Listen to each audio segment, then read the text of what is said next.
This is the story of one Bomber Command crew, one of thousands of crews that served in World War II, taking the fight to Germany and occupied Europe. 125,000 airmen served in Bomber Command during the war. Over 55,000 didn't return. This is the story of just 7 of them. They were as follows: Pilot Bill Kay, Flight Engineer Harry Dale, Navigator Freddie Fulsher, Bombardier Jimmy Frink, Wireless Operator Ernie Harrop, Mid-upper gunner John Sharpley, rear gunner Bill Struck. I will detail the crew's operations in 1944 until they were shot down, the journeys that followed, and the fates of the crew. Some of the information contained in this documentary may be distressing to some, but in the interest of accuracy, all details have been included. I start the story after training. The airmen were crewed up and ready for action. This particular crew, with Bill Kay, consisted of 4 British airmen from the north of England, 2 Canadians, and a United States Army Air Force bombardier seconded to Bomber Command. The K crew were posted to 100 Squadron at RAF Grimsby, known by all as Waltham. Thus followed an intense period of familiarisation and training flights and intelligence and training briefings prior to being declared operational. Bill and his American bombardier Jimmy Frink were the first to fly in anger. It was the norm that a new pilot was taken on an operation with an experienced crew to familiarise himself with life on the front line. This was called a second dickey op. However, they also took the bombardier along for experience. The op was with the Mortimer crew on the 7th of May 1944. They successfully attacked an ordnance depot in Bruges, just south of Rennes, and returned safely to Waltham. The crew were now deemed fully operational. The full crew's first operation was 2 days later against the heavy gun batteries at Merville in Normandy. These would later be attacked on D-Day by the Paras and featured in the film The Longest Day. The crew briefing was attended by the Senior Air Staff Officer of one group, Air Commodore Cousins, and Air Officer Commanding 12 Base, Air Commodore Ray, which couldn't have done much to settle the new crew's nerves. They took off at 2200 hours in Lancaster ND 456, C for Charlie. More on that aircraft later. They bombed at 2 minutes to midnight from 8,000 feet. A successful attack, even though the target markers arrived late. The next 2 ops were against Germany, namely Duisburg and Dortmund, both in LL 958, coded HWH. On the latter operation, the aircraft was hauled in the starboard elevator by flak, but successfully carried out the mission. A few days rest, rear gunner Bill Struck flew with the Hamilton crew, replacing their usual gunner, Flight Lieutenant O'Donovan Island, returning to attack the gun batteries at Merville in Normandy. Photographic reconnaissance later showed a very successful raid with 50 craters in the emplacement. The following day, the crew were reunited, flying in JB 603 HWE for Easy.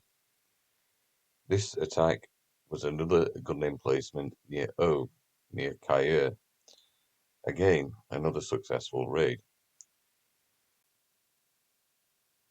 On the last day of May, the crew attacked marshalling yards at Ternier, again in E for Easy. The weather was atrocious, with heavy rain and thunderstorms on the way out and on the way back, but the crew successfully attacked the target and safely returned home, as did all of 100 Squadron aircraft. Into June, and the crew were detailed to attack the radar jamming establishment at Buchenwald. in ND 456, C for Charlie. However, this operation did not go to plan for the crew. Using one of Waltham's short runways due to the wind direction, and with a full bomb load, Bill Kay made an error, not raising the tail off the ground on takeoff. This extended the takeoff run, and they only just managed to get airborne in time. However, they hit a barn at the end of the runway, badly damaging the undercarriage. No matter what the crew tried, they couldn't get the wheels to either lock down or retract. They were ordered out into the North Sea to use up fuel and jettison their bomb load. They then headed to RAF Woodbridge. Woodbridge was designated as a return base for damaged aircraft. It had a long and extra wide runway to give the crews more chance of a successful landing. After nearly 4 hours flying, they crash landed at 03:25. All the crew escaped uninjured, however the aircraft was a write-off. The crew were transported back to Waltham and were back in action 3 days later, minus Bill Strug, who was replaced in the rear gunner position by Sergeant Fulton. This was on the night of D-Day, the invasion of France, and the crew were instructed to attack the gun battery at St. Martin de Varaville, which was behind Utah Beach. They flew in LM 584, Q for Queenie, and the raid was successful. However, later reports indicate that the battery had already been abandoned by the Germans due to earlier raids. The following night, the full crew were back in action. This was the first of 3 consecutive operations in ME828 F for Fox. This operation was to attack the transport links around Veer, south of Caen. This was in support of the D-Day beachhead. Target markers were pretty scattered on this op, but the bombing was successful and the crew returned safely. As the invasion was in full swing, the crew were again in action the following night. This time the target was Forêt de Cerisy, south of the invasion. The squadron attacked a 7-road junction to disrupt reinforcements heading for the beachhead. On the 10th of June, the crew were tasked to disrupt rail traffic around Paris. They attacked the marshalling yards at Asheres. Again, a successful attack, with the night photos showing many craters in the yards. After this operation, the crew were given time off to recuperate from their efforts supporting the invasion. They returned to action on the 22nd of June, this time in LM 621, C for Charlie. This aircraft was delivered to Waltham on the 14th of June from the Avro factory at Yeadon to replace the previous Charlie that had been written off at Woodbridge by the same crew. The crew would fly this aircraft until they were shot down. The target of this raid was the marshalling yards at Reims. During the bombing raid, the aircraft was attacked by a Focke-Wulf 190. The attacking fighter was shot down and was seen to crash in flames. On the 25th of June, the flight engineer Harry Dale filled in on the Reese crew in LM 619, M for Mother. This was a daylight raid as part of Operation Snowball. This was systematically attacking the V1 flying bomb facilities. They attacked the V1 launch site at Ligecourt in northern France at 09:17, achieving a good concentration of bombs on the target. The full K crew were back in action on the 27th of June. However, mid-upper gunner John Sharpley had been given extra leave, possibly due to his young age, and also being attacked by a fighter on his last trip. He was replaced by Sergeant Evans on this op and by Australian Flight Sergeant Routley on the following one. The target for tonight's trip was the marshalling yards at Vers, near Paris. Considerable construction work had been seen at the site, and following the raid, the reports were more construction work would be needed now. 2 days later, a daylight operation as part of Noble, this time attacking the V1 storage facility at Domlegar. Again, a good concentration of bombs was achieved. During his extended leave, mid-upper gunner John Sharpley had met his best mate Des Hearn, who was in the Royal Navy on minesweeping duties. At the end of the meeting, Des said, "See you in 3 months." John replied ominously, "I don't think I'll survive many more missions." "Don't be daft, you silly sod," came the response, and they parted. It was only 3 months later Des found out John had been killed on his next stop just a couple of days after their meeting. John returned to Waltham and the crew for an operation to attack the marshalling yards at Vierzon. Taking off from Waltham at 22:10 hours on the night of the 30th of June, they set off south towards the target along with 113 other Lancasters. The attack on the target was considered a great success. However, the cost was high. 14 Lancasters failed to return, including the K crew. It is believed they were shot down at 0108 by Hauptmann Fritz Soth of Nachtschutzwache 4, or No. 4 Night Fighter Squadron. They were hit in the port wing and fuselage, seriously injuring John Sharpley and causing a fire in the wing. This spread quickly to the fuselage, and Bill Kay gave the order to bail out. Flight engineer Harry Dale stayed with the pilot, keeping the aircraft flying straight and level, before helping Bill out of his seat, and they both jumped. The last to leave the aircraft was Ernie Harrop, the wireless operator, jumping with flames licking around his parachute. It is unclear whether John Sharpley managed to bail out or went down with the aircraft. It crashed outside the village of Vuzon. John Sharpley was found by villagers who had heard the aircraft come down and was looked after, but he died shortly afterwards of his wounds. Given the total flight time of the rest of the squadron of 5 hours and the time of this crash, it is believed that they had carried out their bombing run and had just started their return home when attacked.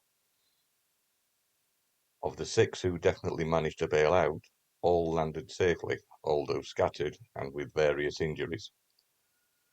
The flight engineer Harry Dale made a successful landing. He buried his parachute and Mae West.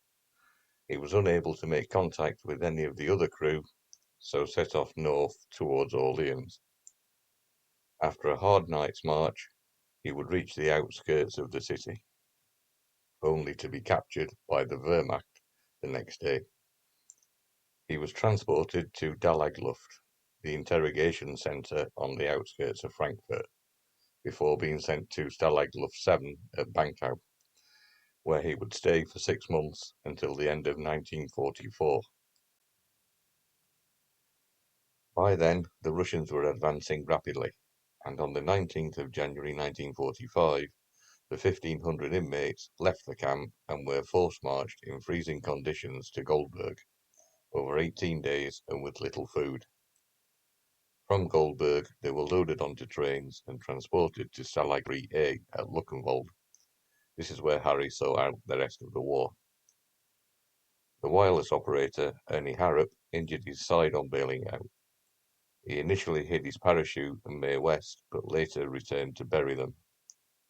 He started walking, but in pain and unable to locate any of the other crew, found a farmhouse. He knocked on the door, and the farmer took him inside. The farmer called a doctor, and Ernie was diagnosed with just bruised ribs. Due to the increased activity by the Germans looking for downed airmen in the area, he was taken to a shed in the woods to recuperate. During his time there, he was brought a cigarette case and food.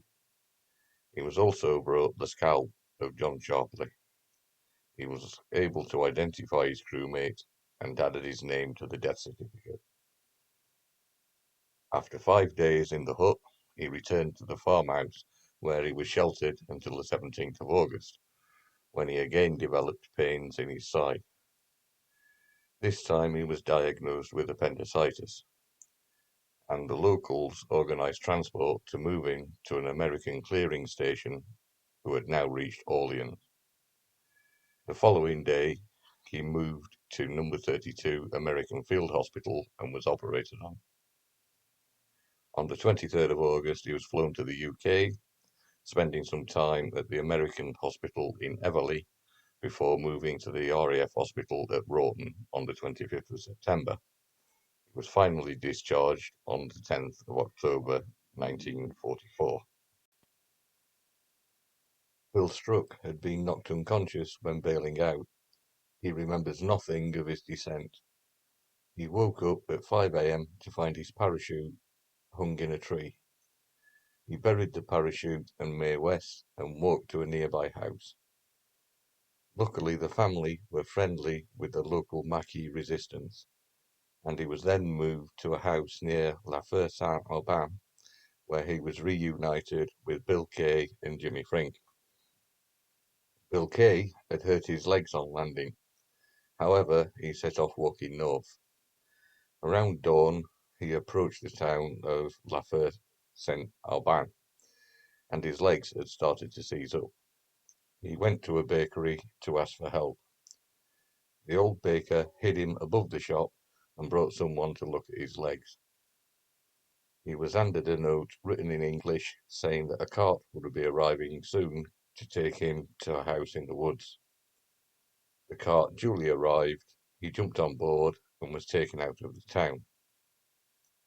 He was then visited by an Englishwoman who was married to the leader of the local Maquis resistance, who told him it was difficult hiding British airmen at the time. A French farmer had been shot earlier for helping an airman. That evening, Bill Struck and Jimmy Frink joined them. They stayed there for about 10 days, during which time they were joined by Freddie Fulsher. The four of them had offered to help the resistance with sabotage, but were flatly refused. The airmen became restless, so decided to split up and find their own way home. In hindsight, this was probably a mistake. The advancing Allies liberated Orleans and the surrounding area less than 3 weeks later. Kay and Fulsher headed towards Paris. Struck and Frink decided to head towards Normandy. On the 20th of July, Struck and Frink made contact with Jean Bedouin of the resistance in Louvigny, and they were hidden there in a farm 1 kilometre outside of the town until the 3rd of August. They are then taken in a dairy truck to Montmirail and handed over to the resistance leader Jean Bachelier, where they stayed until the 11th of August. Jimmy Frink then headed off towards Le Mans and met up with the US forces. He instantly requests to be allowed to go back to get Bill, but is refused, and an American colonel threatened him with arrest should he even try to. In the meantime, Bill had met up with the Sherwood Group, which was part of Operation Marathon, hiding airmen in the Freteval forest near Bouzloup. He was liberated on the 13th of August by MI9 operative Ernie and a small tank unit. This was the same Ernie that earlier in the war became the first British soldier to successfully escape from Colditz. He later became a Member of Parliament before being assassinated outside the Houses of Parliament by dissident Irish Republicans. Bill Struck followed the same career path also, becoming a prominent councillor for many years back in his native Canada. Jean Bachelier himself became a mayor and lived to the great age of 104 before passing away in 2017. Bill Kay and Freddie Fulsher headed north towards Paris, getting help along the way from farmers. Near Augiers, on the 14th of July, they were given a lift by a farmer in a cart. He hid them until the evening and took them to the chief of the local resistance. They stayed there until the 18th of July, whilst the resistance contacted their Paris counterparts. On the 18th, they were then taken by car to the restaurant at Chartres train station by the woman owner, where they stayed the night. They were joined by an American airman, and the three of them set off at 0700 hours the next day by cart.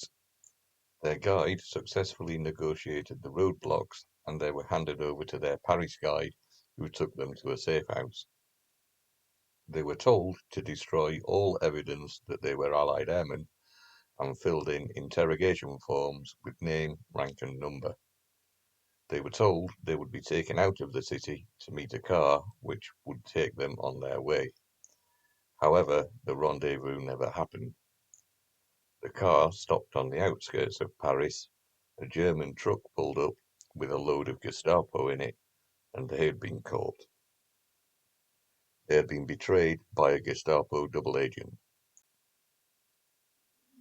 They were taken to Frink prison in the south of Paris to be interrogated, where they found out lots of Allied airmen were being kept. They were labelled terrorfliegers or terrorflyers and were not treated as prisoners of war. They were interrogated by the Gestapo, including facing fake executions. On that day, 168 airmen were forced out of Frink prison into crowded cattle trucks. Over the next 5 days, they were transported across Europe in horrific conditions to end up at Buchenwald concentration camp. The men became known as the Lost Airmen of Buchenwald. On entry to the camp, one of the guards pointed to the chimney and said, "The only way to leave this camp is up there." This was confirmed when their documents were stamped with the initials DIKAL, Darfinkein Anderes Lager, not to be moved to another camp. They were stripped naked, completely shaved and deloused before being given camp clothes, but no footwear, and were put into Little Camp, the harshest part of the camp. The airmen had no accommodation and had to sleep outdoors with whatever clothing and blankets they could scrounge. The group soon identified the senior officer, a New Zealand squadron leader named Phil Lamazon. He told the group that they would act like a military force marching everywhere. This seriously upset the camp guards. They formed the KLB club for Concentration Lager Buchenwald. One of the inmates, Bob Taylor, designed an emblem, a barefoot with a ball and chain with an Allied star. Their membership number would be their Buchenwald number. Bill Kay was 78400 and Freddie Fulsher was 78418. During one roll call, a camp officer approached Lamazon and stated that they were to go to work in a local munitions factory. Bill flatly refused, stating that the prisoners of war were not allowed to be used in the enemy war effort under the Geneva Convention. The officer pulled out a pistol, put it against Phil's head, and said, "You do what I say, or I will shoot you." Phil stayed silent and just stared at the officer. The officer backed down. Conditions in the camp were atrocious, and several men were taken sick. Airmen were more scared of six quarters than the camp guards. You were far more likely to catch something else in there than be cured of what you went in for. Lamazon managed to sneak a letter out of the camp addressed to the Luftwaffe, detailing that airmen were being held in the camp against the Geneva Convention. It landed on the desk of Inspector of Day Fighters, Colonel Hans Troutloff. He decided to visit the camp under the pretense of inspecting bomb damage from a recent air raid. He was just about to leave the camp when US Airman Bernard Scharf called out to him in fluent German. The SS guards tried to stop Troutloff speaking to Scharf, but he told them he outranked them and to step back. Scharf told him over 160 airmen were being held in the camp. Troutloff's adjutant also spoke to Lamazon. Troutloff returned to Berlin and immediately reported this up the chain of command to Adolf Galland. From there, it reached Hermann Göring, the head of the Luftwaffe. However, there are conflicting reports of his reaction. Some reports say it was him who led the call for their release, and several survivors state that they owe their life to Göring. Some other reports state that he was not interested because it was a Gestapo matter. What is certain is that several high-ranking Luftwaffe officers were determined to get these airmen out of Buchenwald. Galland, along with Gustav Rodel and Johann Steinhoff, all top-ranked fighter aces, visited Erhard Milch's office. Milch was head of development of the Luftwaffe, but had good contacts with the SS and was a close ally of Goebbels and Himmler. Milch told the men he would see what he could do, but he couldn't put anything in writing. It looked as if Milch was true to his word, as permission was given to transfer the airmen to the Luftwaffe. Troutloff contacted the commandant, Hermann Pister, and said he wanted the men transferred to the Luftwaffe and he wanted the airmen in good condition. On the 21st of October 1944, 3 days before their scheduled execution, the men were taken out of the camp by the Luftwaffe and transferred to Stalag Luft 3 at Sagan, famous the year before for the Great Escape.